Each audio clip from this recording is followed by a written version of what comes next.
Bienvenidos a todos, hermanos, en nombre del Señor. Yo quiero comenzar diciendo cuál va a ser el título del sermón. Es un hecho. Estemos preparados.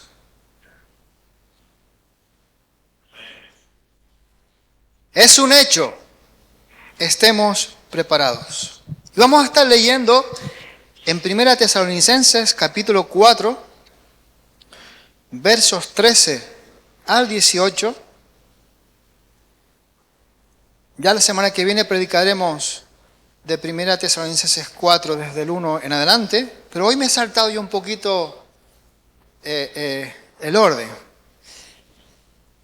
Estamos leyendo en 1 Tesalonicenses 4 del 13 al 18. Y dice la Biblia, que es la palabra de Dios: tampoco queremos, hermanos, que ignoréis acerca de los que duermen, para que no os entristezcáis como los otros que no tienen esperanza. Porque si creemos que Jesús murió y resucitó, así también traerá Dios con Jesús a los que durmieron en él. Por lo cual os decimos esto en palabra del Señor, que nosotros que vivimos, que habremos quedado hasta la venida del Señor, no precederemos a los que durmieron. Porque el Señor mismo, con voz de mando, con voz de arcángel y con trompeta de Dios, descenderá del cielo, y los muertos en Cristo resucitarán primero. Luego nosotros, los que vivimos, los que hayamos quedado, seremos arrebatados juntamente con ellos en las nubes para recibir al Señor en el aire, y así estaremos siempre con el Señor. Por lo tanto, alentaos los unos a los otros con estas palabras. Que el Señor añada bendición esta mañana a su palabra y a nuestras vidas. Esta porción que acabamos de leer contiene un profundo sentido espiritual para la iglesia del Señor dentro del Nuevo Testamento, y como tal ha traído descanso, literalmente descanso en el alma de aquellos que la han creído. Esta palabra que acabamos de leer ofreció consuelo y esperanza a los primeros cristianos, pero también la ofrece hoy con los cristianos de este siglo, contigo y conmigo. Y el apóstol Pablo está escribiendo aquí a los hermanos de Tesalónica para abordar las preocupaciones tan grandes y tan profundas que tenían sobre aquellos, acerca de aquellos que les tenía preocupado. Y es la realidad de que, ¿qué ocurre con los que han muerto en el Señor? Entonces, en la iglesia del primer siglo había una gran expectativa, una gran idea acerca del regreso del Señor Jesucristo, y la muerte de los creyentes de aquel momento planteaba ciertas preguntas sobre su destino. Y la respuesta de Pablo a esas preguntas, si nos damos cuenta, es pastoral, pero también contiene una enseñanza teológica muy fuerte para el pueblo de Dios hoy. ¿Y lo hace con qué objetivo? Con el objetivo de traernos consuelo y claridad. Di conmigo, la palabra de Dios nunca se enreda. La palabra de Dios nunca se enreda. Es revelada al pueblo a través del Espíritu Santo, y para que sea revelada tenemos que estar en torno a esa palabra, en torno a esa experiencia de la llenura del Espíritu Santo continuamente, para que Dios pueda ir revelándolo. Si estamos en la carne, si estamos fuera de la fe, no vamos a poder entender nada de esto.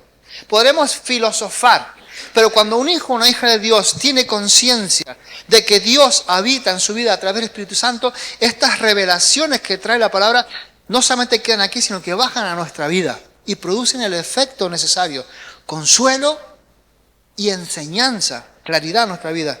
Realmente creo que voy a tener que estar hablando 2 semanas acerca de esto, porque el tema es tan amplio que vamos a excedernos si lo hacemos hoy en día.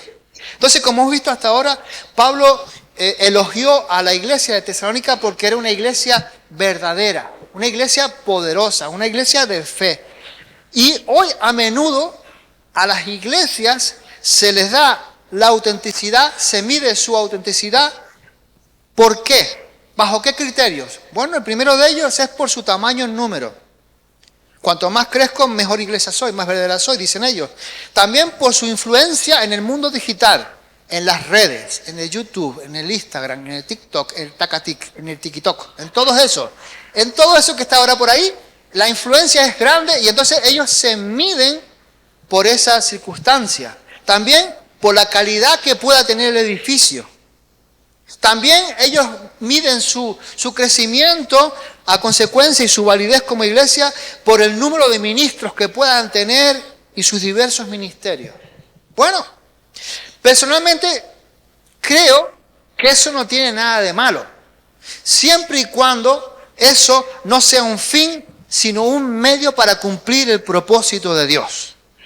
Cuantos más ministros, significará que hay mucha más gente que hay que ministrar y trabajar. Cuanto mejor edificios, más cómodos estaremos, etcétera, etcétera, etcétera.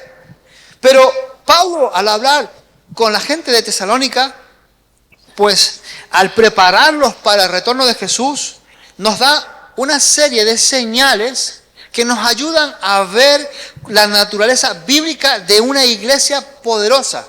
Y estas señales deben de servir como referencia a la iglesia también de este siglo, a la del siglo XXI. La iglesia, ¿cómo se va a establecer la iglesia? Con documentales, con teatro, con títeres, con una buena merienda, con un buen almuerzo. La iglesia siempre se va a establecer de forma bíblica, es decir, a través de la predicación del Evangelio, a través de la palabra, pero no solamente predicándolo, que en cierta manera es más sencillo, sino también viviéndolo por parte de los que predican y posteriormente de los que oyen y lo reciben. Esa era una forma, Pablo, de decirnos, hay que hacer esto para que sea la iglesia visible, no solamente en número, sino sobre todo en los hechos reales de la figura del Espíritu Santo moviéndose en medio de él. Pero también la iglesia debe estar continuamente refinada.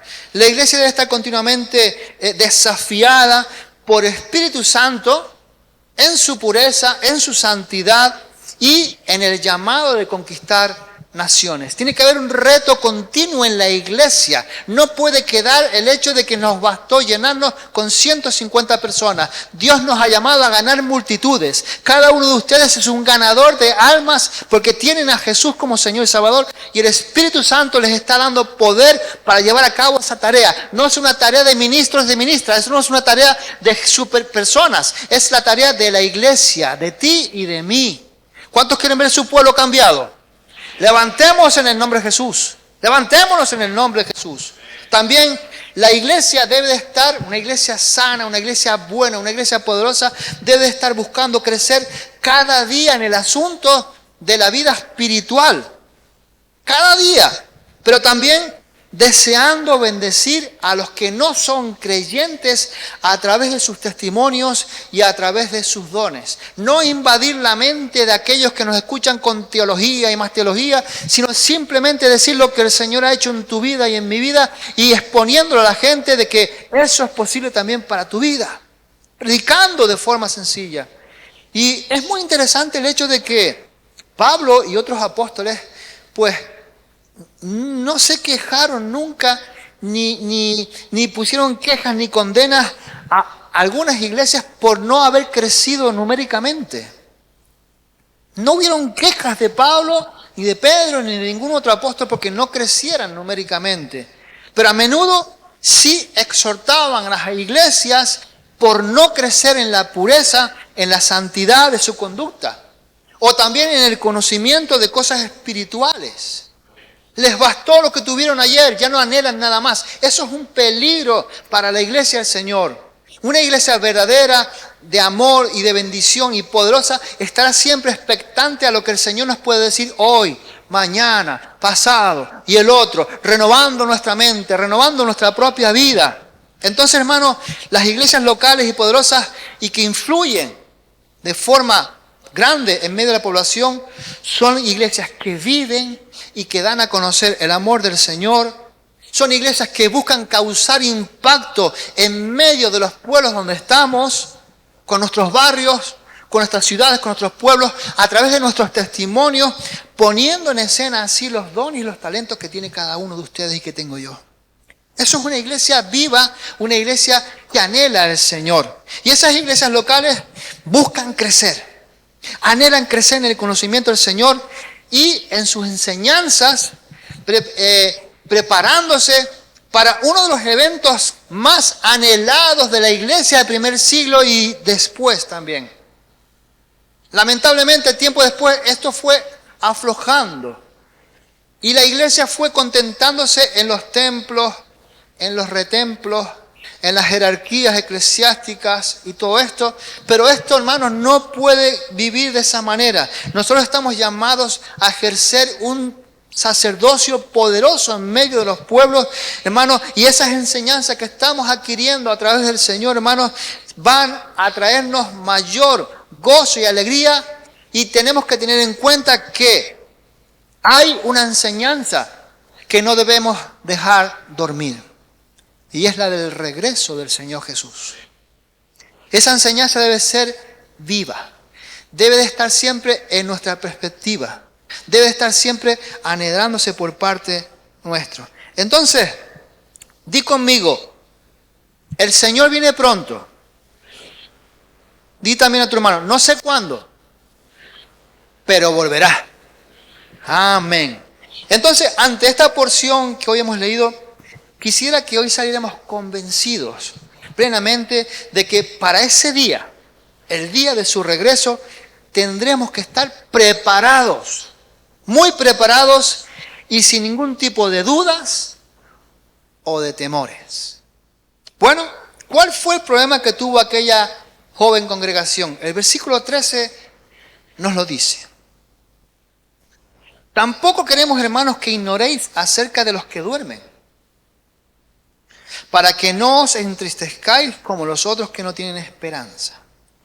Parece que los de Tesalónica, nuestros hermanos, tenían una seria preocupación por lo que le pasaría a los cristianos que murieron antes de la segunda venida del Señor. Ellos esperaban el retorno de Jesús durante sus vidas. Y cuando varios de ellos murieron antes de ese gran evento, pues quedaron confundidos.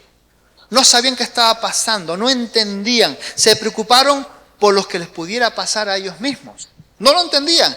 Y debemos de recordar que en esa zona y en ese momento ellos fueron la primera generación de cristianos, pero que no recibieron una enseñanza profunda de parte de Pablo cuando estuvo entre ellos, porque como recuerdan, Pablo tuvo que salir por patas con Silas y salir corriendo porque les perseguían y buscaban incluso la muerte. Y es debido a eso que los tesalonicenses no tuvieron una profunda enseñanza sobre este tema. Y una de las grandes razones de esta epístola es esta: darles esperanza, darles fortaleza en medio de las persecuciones, haciéndoles conscientes mediante el consuelo, el gran consuelo de que la promesa del regreso del Señor Jesús se cumpliría. Entonces, vemos que en medio de todo esto, Pablo pues usa una serie de palabras que tenemos que observar. Lo primero que nos da a entender es que estaban desinformados, que vivían en cierta ignorancia, como dice el versículo 13. Y Pablo también usa otra palabra, dormir. Dormir no es el hecho de que alguno de ustedes ahora mismo pueda estar dando un cabezazo. O dos. No significa eso. En este sentido, la palabra dormir va mucho más allá y se usa para representar la muerte de los creyentes. Para representar el hecho de que un hermano o una hermana haya muerto, ahora podemos entender que está durmiendo en el Señor, para que pudieran entender para señalarles que hay un descanso muy tranquilo de una naturaleza muy temporal, lo que es la muerte para los cristianos. A diferencia de la gente que no tiene esperanza y que no tiene al Señor Jesús, Pablo no quería que reaccionaran a esa muerte de un cristiano de la misma manera que lo hacen los que no tienen fe. ¿Cómo reaccionaba el mundo antiguo en aquel entonces? Bueno, pues muchas veces ignoraban, entre comillas, fingían que no pasará. Fingían hasta el punto de posponerlo. No se hablaba. Rehusaban hablar de la muerte o de la lucha, de la eventualidad de la muerte. Pero es interesante porque hoy en día ocurre lo mismo. Tú te pones a hablar con la gente y te hablan de la fiesta, del cumpleaños, de la boda, del no sé qué, del centenario, de los 50 años de casado, del cumpleaños de tu hijo, que Tenerife perdió otra vez. Se celebran muchas cosas. Muchas cosas. Pero no se menciona casi nunca el tema de la muerte. La mayoría de las personas reaccionan así, viven de esa manera, ocultándolo, dejándolo bajo una capa de otras actividades. Pero también negaban. Y cuando digo negaban, digo que lo llamaban de otra manera. Y ¿sabes una cosa? Hay religiones hoy en día basadas en la idea de que la muerte no es tal, sino que es una transformación de alguna manera. Ellos dicen que su idea es que realmente no mueren, sino que siguen viviendo en la persona de sus hijos, de su familia, que se envuelven en una conciencia mayor, reencarnados en otra cosa, etcétera, etcétera. Pero esto es muy curioso porque hoy en día ese mismo espíritu, esa misma enseñanza está en medio nuestro a través de conglomerados religiosos como por ejemplo la Nueva Era. Con su entramado dentro del budismo, con su entramado en el hinduismo, con el entramado dentro del sincretismo y sobre todo, todo vale. Entonces, muchos de nuestros vecinos, tanto jóvenes como mayores, viven en la conciencia de que eso es lo que están viviendo hoy. Según ellos lo entienden. Algunos de ellos pueden decir, todo esto es un trámite de la evolución. Todos nacemos y todos morimos. Es en esto en lo que hoy me he reencarnado. Hoy soy una cucaracha. Mañana seré el mono a medio. Mañana seré no sé qué. Eso es lo que me ha tocado hoy. Y viven con ese pensamiento en el cual no quieren tener constancia de la conciencia del pecado, sino de que todo es una transformación lógica por parte de una explosión que hubo en el cosmos hace 700 trillones de años, que lo tienen calculado, y no sé qué más. Entonces vemos que hoy en día ocurre lo mismo.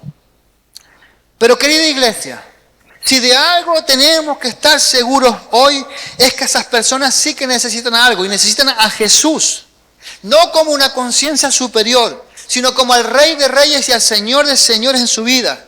Quizás tú conoces personas hoy en día que dicen que su antigua vida era la de un general romano, o que su antigua vida era la de ser el caballo de Napoleón. No tengo ni idea, yo qué sé lo que puedan pensar cada uno de ellos. Pero escúchame, nuestros barrios, nuestros pueblos, nuestras ciudades necesitan tener conciencia real de que el Señor Jesús volverá y que sus vidas tienen que estar preparadas para ello. No a través de ir al Tíbet buscando un chamán o caminar descalzo a no sé qué altar de no sé qué lugar. No, el Señor Jesús regresará a buscar a su iglesia y los que le han recibido como Señor y Salvador irán con Él. Esa es la conciencia real que tienen que tener nuestros pueblos. Salir de esa ignorancia, salir de esas pseudo verdades y entrar a la verdad del Evangelio y de la esperanza. Entonces, hermanos, tenemos tarea que hacer entre los pueblos. Tenemos mucha tarea que hacer. Hay cosas que trabajar en la mentalidad de nuestros seres queridos y de nuestra familia. Esa mentalidad la va a trabajar el Espíritu Santo cuando tú le predicas el Evangelio, cuando le predicas el Evangelio de poder, cuando le dices que hay esperanza para los que duermen, serán levantados. Es por eso que necesitan escuchar ese Evangelio. Un Evangelio no predicado por ángeles, ni arcángeles, ni serafines, ni querubines, sino por personas que han experimentado la salvación como tú y como yo a través de la fe de lo que hizo Jesús hace 2000 años. Entonces, hermano, aquella gente intentaba ignorar, negar, pero también hay una reacción más y es que tenían temor. Esa gente tenía temor. Esa es la reacción que Pablo intenta abordar aquí. Las personas de aquella generación conocían la muerte y reaccionaban con temor, con un luto muy doloroso. ¿Por qué? Porque no tenían esperanza más allá de la tumba. Y hermano, yo sé que aunque el duelo es algo natural, los cristianos lloran, pero lloran con esperanza de la resurrección. A diferencia de aquellos que no comparten esa esperanza. Lloran desesperados porque no saben realmente qué va a ocurrir. Pero un cristiano que ha vivido la experiencia de la salvación, una persona que está llena cada día, sabe que las promesas de Jesús se cumplirán en su vida y que tarde o temprano será resucitado.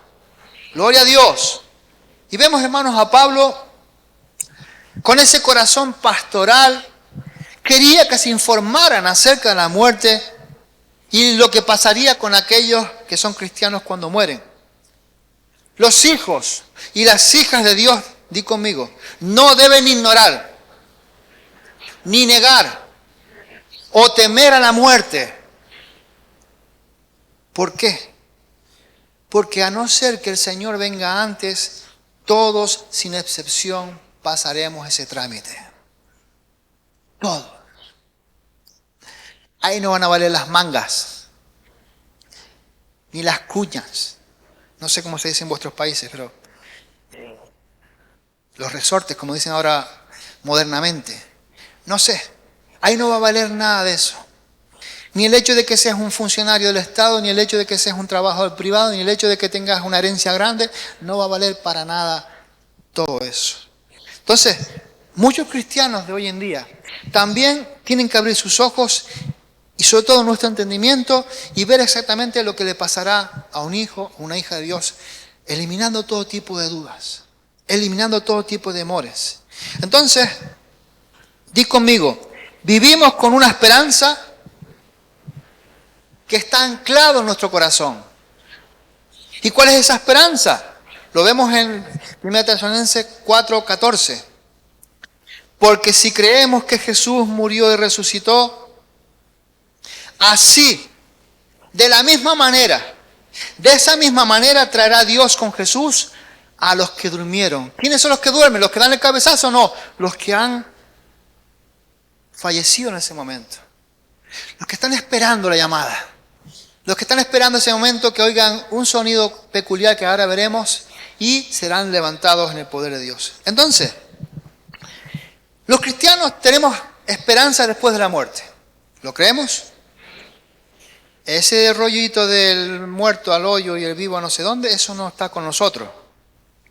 No tiene nada que ver con nosotros. El vivo al hoyo o algo de eso, no me acuerdo. ¿Cómo es eso? El vivo al... Pues bueno, los hoyos están buenos, pero no es esta cuestión. No tiene nada que ver. Los cristianos tienen esperanza de vida después de la muerte. ¿Por qué? Porque tenemos un precedente histórico. Tenemos un precedente histórico con respecto a la resurrección, sobre el cual nosotros podemos descansar, poner nuestra fe, y es la resurrección del Señor Jesús. Entonces, la promesa básica de que Jesús le hace a los discípulos que en Él creen, que confían en Él, lo que pasó con Él después de la muerte, le pasará a ellos también. Seremos resucitados. Di conmigo la palabra resucitar. Significa volver a la vida. Pero ya no con un cuerpo que es umbroso, ni dolorido, ni el reuma y el ácido úrico y la hipertensión. Eso se acabó. Cuando Jesús vuelva a regresar a su iglesia, tendremos un cuerpo nuevo, renovado. Ahora, ¿por qué? Porque Jesús murió sin pecado. La muerte no tuvo dominio sobre Él. Y lo podemos aprender, lo recuerdan de Hechos 2:24. Al cual Dios lo levantó de los muertos, sueltos los dolores de la muerte, ¿por cuanto qué?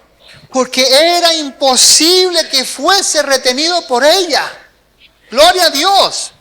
Y Pablo está asegurando a los creyentes de Tesalónica que de la misma manera que ocurrió con Jesús que fue resucitado, Él resucitará a los que duermen en Cristo, a los que han fallecido en Cristo, en su servicio fiel y continuo. Entonces, hermanos, yo sé que muchos están anhelando casa nueva. Amén. Si puede ser con una habitación más, mejor, ¿no? Y si tiene garaje, ¡fua! Nos quitamos del problema de por la noche, donde aparcar el trasto. Todos anhelamos tener un sueldito mejor. Todos. No hay ninguno que pueda decir que no. Entonces, nos preocupamos porque consigamos la mejor universidad para nuestro hijo. A veces algunos creen que la de pago es mejor que la pública, no sé. Pero tenemos que empezar a pensar que tenemos que dejar de preocuparnos de lo que pueda quedar atrás. Por mucho que nos haya costado. La hipoteca, si no se pagó, ahí quedó. Ya estamos en la presencia del Señor. Entonces, hermano, todo aquel que creyó en vida y ahora está a la espera, será resucitado pronto cuando el Señor venga. Todo aquel que ahora sigue en vida y está perseverando en la fe, será levantado en las nubes si viniese el Señor en este mismo momento. Esa enseñanza contiene una serie de detalles que lo podemos encontrar en el capítulo 4, en el 15 hasta el capítulo 5, verso 3. Primeramente les da una palabra en la que ellos deberían de confiar sí o sí. No dejarse llevar, no dejarse influenciar por lo que puede decir cualquier barajera, cualquier predicador extraño de otras religiones. No, hay una palabra certera y que dice Pablo, en el versículo 15, la primera parte, dice, por lo cual os decimos esto en palabra del Señor. No es cosa mía, no es cosa de Pedro, no es cosa de Juan, no es cosa de otra persona, sino que el Señor mismo nos da seguridad y autenticidad de estas palabras. Por lo cual os decimos esto en palabra del Señor. Si hay algo en lo cual tenemos que mantener nuestra confianza es en su palabra, porque su palabra va a permanecer continuamente. Las palabras de la gente de este mundo, liderazgo, músicos, de lo que sea, va a caer. Quizás quede alguna frase puesta en algún libro, pero todo eso va a ir pereciendo, pero la palabra de Dios permanece para siempre. Y lo que Él dice se va a cumplir. Y eso es lo que quería dejarle Pablo a los de Tesalónica. Esa confianza de lo que les estoy diciendo es real, es real, es real y se cumplirá. Pero también nos dice, en la parte B del 15, que estos cristianos, los que estén vivos en ese momento, no llegarán al cielo antes que los que durmieron. ¡Wow! El Señor les va a dar no una preferencia, sino un paso inicial para ese rapto, esa situación llamada traslación o como quieras llamarlo. Los que murieron en Cristo, los que duermen ahora en Cristo, los que han experimentado la salvación y que han muerto, serán los primeros en resucitar y luego los que queden. Y luego los que queden. Entonces, el verso 15b dice, que nosotros que vivimos, que habremos quedado hasta la venida del Señor, no precederemos a los que durmieron. Pero hay una cosa interesante, y es el hecho de que no vamos a ascender por sí mismos, sino antes de que ascendamos a los cielos, Jesús vendrá otra vez en las nubes. Y de la misma forma que ascendió en las nubes, aparecerá en las nubes y los hijos y las hijas de Dios lo verán. Aleluya. ¿Cuántos anhelan ese momento? ver a nuestro Señor ahí en poder, en gloria, como Rey de Reyes, no como una ovejita, sino como el Rey de Reyes ahí que va a dirigir pronto a las naciones. El mismo Señor, dice el versículo 16 en su parte B, el mismo Señor descenderá del cielo. Y habrá una serie de señales antes de esa venida.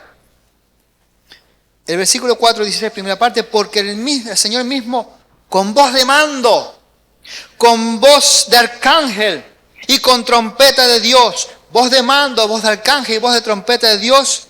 Y algunos teólogos se plantean el pensamiento de que estas señales podrían ser simbólicas, diciendo que la venida del Señor pues será anunciada de tal manera que no habrá ningún cristiano que no la pueda escuchar. Entonces, los teólogos tratan de razonar, pero yo me atrevo a decir que es literal. Yo me atrevo a decir que es literal, de la misma manera que en el ejército los cornetas avisaban al ejército: ponte en pie, ponte firme a la derecha, a la izquierda, vamos a avanzar, vamos a retroceder, vamos a comer, vamos a no sé qué. De la misma manera, hermanos y hermanas, vamos a escuchar en el cielo un sonido importante que todo hijo, que toda hija de Dios van a escuchar. Pero recuerda, los muertos en Cristo, los que duermen, resucitarán primero. Primera Tesalonicenses 4, verso 16. Vamos a estar usando mucho la Biblia. 16, la parte C. Descenderá del cielo y los muertos en Cristo resucitarán primero. Pero quiero que recuerden algo, y es que aquí Pablo solamente está tratando el tema de cristianos vivos y muertos cuando Jesús regrese a buscar a su iglesia. Lo que nos aclara un paso previo. Los que durmieron, nuestros seres queridos que durmieron en el Señor, van a tener el gran privilegio de ir a la presencia de Jesús primero y luego los que queden. Pero será en un abrir y cerrar de ojos. O sea que no habrá a las 4 de la tarde suben los que descansan y a las 9 de la noche suben los que faltan. No, será en un abrir y cerrar de ojos. Será todo instantáneo, pero en ese orden. Los que descansan primero y luego nosotros. Entonces, es una situación donde ocurren cosas de forma simultánea, pero Pablo se está centrando en algo específico, en los cristianos y su experiencia final al mundo conocido hasta ese momento. Entonces, el verso 17, la primera parte, nos dice que los cristianos vivos y los resucitados ascenderán en las nubes. Luego nosotros. ¡Wow! ¿Se imagina ese momento?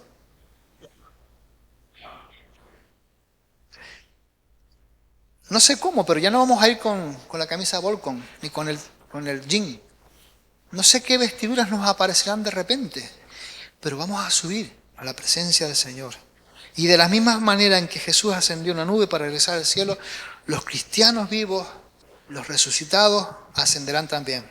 Entonces, esta situación, para dar paz a aquellos creyentes de Tesalónica y para darnos paz también a nosotros, es una condición de estar juntos con el Señor, permanecerá para siempre. El verso 17 en su segunda parte dice: y así estaremos siempre con el Señor. Aquí vemos que esto es un versículo de mucha inspiración que nos recuerda la promesa de estar siempre con el Señor, y que como cristianos tenemos que tener la certeza, la seguridad de que Él volverá y estar siempre listos para encontrarnos con Él. Mira, quiero decirte algo. Esta enseñanza de Pablo fue una fuente de fortaleza para nuestros hermanos en aquel entonces. Fue una fuerza de esperanza. Y una llamada de atención a los que mantienen su confianza en lo que son, en lo que tienen y en lo que han ganado. Y no hablo solo desde el punto de vista de los no creyentes, también hay creyentes que mantienen el pensamiento de que no va a cambiar nada, de que todo va a ser igual. Eso nos tiene que llamar la atención al hecho de que, como veremos la semana que viene, en la predicación de la semana que viene, hay que mantener un estatus de vida. Una vida con un estatus de santidad, de temor a Dios y de búsqueda de llevar a cabo la voluntad de Dios todos los días de nuestra vida. Es un estatus alto de lo que se pretende con nosotros. Pero nunca nadie nos dijo que íbamos a estar solos, sino que el Espíritu Santo nos iba a estar ayudando. Entonces, es importante que usemos esta enseñanza para alentarnos los unos a los otros, como nos dice el verso 18. Por tanto, alentaos los unos a los otros con estas palabras. Dale aliento al que está caído. Dale aliento al que está enfermo. Dale aliento al que está con una enfermedad terminal. Dale aliento al que está viviendo en la carne. Dale aliento. Inspirarle de nuevo. Permitir que el Espíritu Santo los ayude. Guiarles. No dejar a nuestros hermanos caídos en la fe a un lado, en la cuneta, sino levantarles. Que el Señor nos use como esos camilleros que necesita este mundo para llevar de nuevo a nuestros hermanos a vivir una experiencia viva. A no pensar que lo que han hecho es lo que les vale, porque no les vale para nada. Lo que importa y lo que vale realmente es lo que hizo Jesús. Esa es la realidad para nuestras vidas. Entonces nadie sabe con certeza cuándo Jesús volverá, pero lo cierto es que volverá. En 1 Tesalonicenses capítulo 5, versos 1 al 3, estoy robándole al siguiente predicador un poquito. 1 Tesalonicenses 5, del 1 al 3, pero acerca de los tiempos y de las ocasiones, no tenéis necesidad, hermanos, de que yo os escriba, porque vosotros sabéis perfectamente que el día del Señor vendrá así como ladrón en la noche, que cuando digan paz y seguridad, vendrá sobre ellos destrucción repentina como los dolores a la mujer encinta y no escaparán. No estoy. Incluso habrá algunos que enseñarán paz y seguridad como aquellos falsos profetas en el Antiguo Testamento que profetizaban la seguridad sobre Jerusalén, que Jerusalén nunca caería, cuando la realidad era que su destrucción estaba a punto de caerle. Y la destrucción vendrá sobre aquellos que viven a su aire con su propio criterio al final del mundo. Será de repente, sin advertencia y completa, y ninguno va a poder escapar. Ya no habrá momento para que esa gente reciba salvación y convicción de parte del Espíritu Santo. Porque una vez que la iglesia del Señor sea levantada en las nubes, también irá el Espíritu Santo. Y ya no habrá convencimiento a través de la figura del Espíritu Santo, sino a través del martirio, a través del sufrimiento, a través de los problemas. Por eso es importante que entendamos que el día de la salvación es hoy.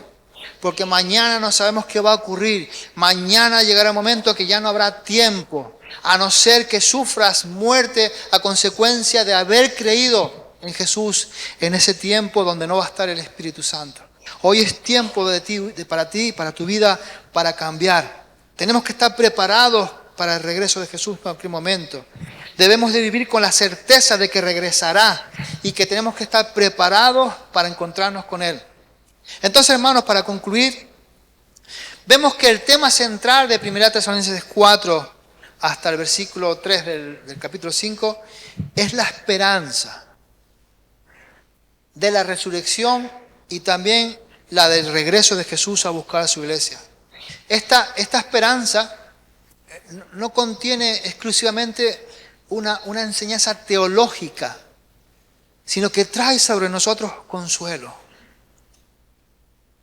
Mucha gente, muchos cristianos que no son conocedores de estas realidades, viven manteniéndose en la duda de qué será de mi padre, qué será de mi madre, qué será de mi tío, qué será de mi abuelo, qué será de mi hijo que falleció, qué será.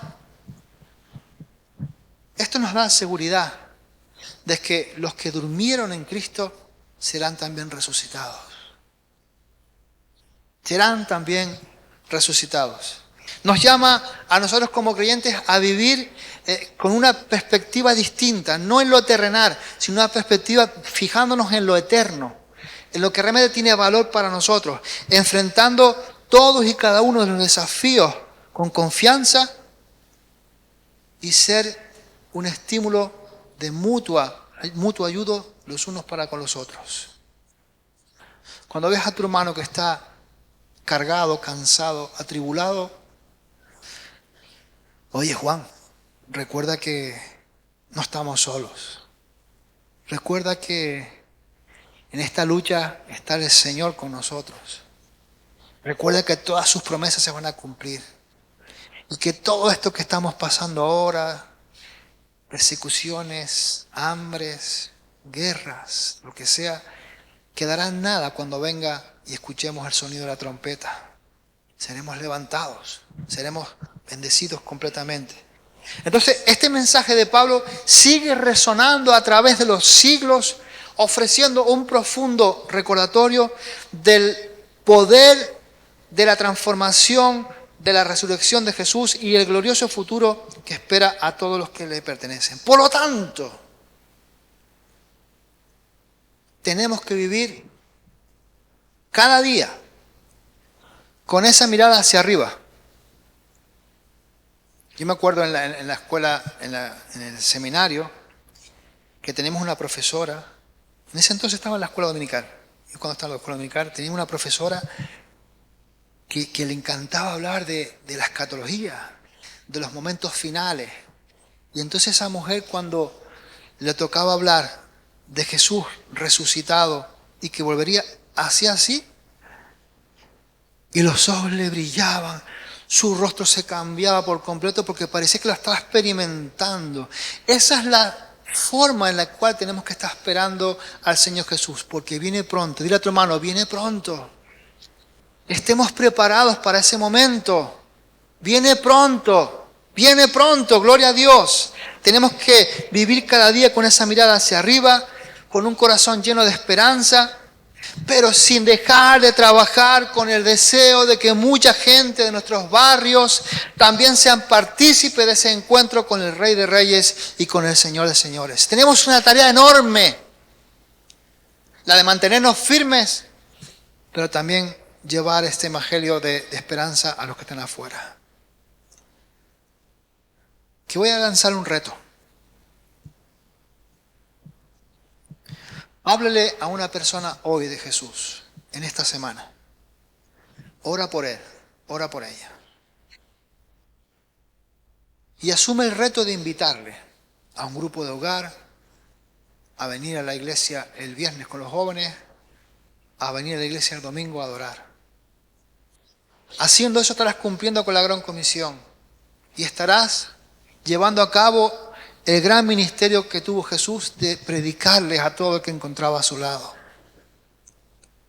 Pero haciéndolo con confianza, confiando en el poder de Dios que sigue siendo poderoso para levantar al enfermo, para dar vista al ciego, para cambiar muchas cosas. ¿Cuántos saben que tiene ese poder de parte de Dios? Dile a tu hermano, oye, Jesús te ha dado ese poder. Vamos a llevarlo a cabo en las calles. Vamos a predicar ese evangelio de poder, ese evangelio integral que renueve, que transforme. Porque eso es lo que te cambió a ti y lo que me cambió a mí. Nos ponemos en pie, hermanos.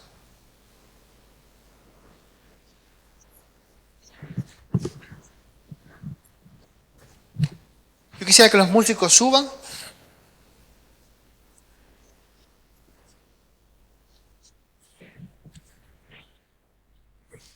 ¿Faltan más músicos por ahí?